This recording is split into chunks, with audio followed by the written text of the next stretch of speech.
right on time, back by the beach. Still gonna bring the heat.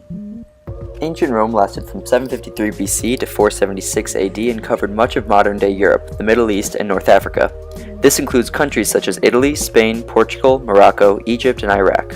Now, while many of you may think of this when you think of Roman architecture, many of the real achievements are found in their less monumental buildings.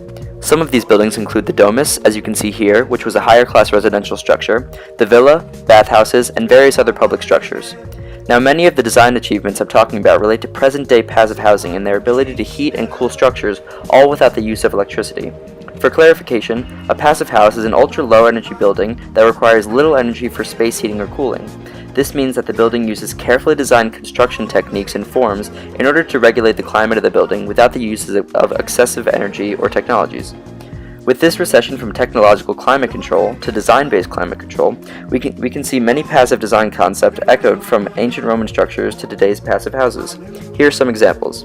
Building orientation has been used for a long time to regulate temperatures inside a building based on the direction of the structure's windows and the path of the sun.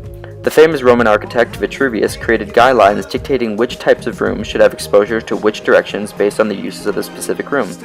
For example, summer dining rooms had northern exposure so that they could be unexposed to the sun during the heavy heat of the summer, while bedrooms and libraries had eastern exposure in order to fully access the morning light.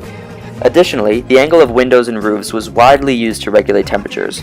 For instance, this roofing structure would allow the low winter sun to warm the interior in the winter, while the high summer sun would not pass into the interior as directly. The atrium is and was widely used as well. The atrium is an opening to the sky, either in the interior of a building or as a courtyard. This opening would allow rainfall to enter and pool up in a basin. As the water would evaporate, the temperature of the interior would decrease respectively. Additionally, the hypocaust was widely used in the Domus, villa, and thermae, and is slowly being reintegrated in various formats into contemporary passive structures. The hypocaust worked by allowing an external furnace to pump hot air under a raised floor and through the hollow spaces in the walls in order to heat the interior of a structure.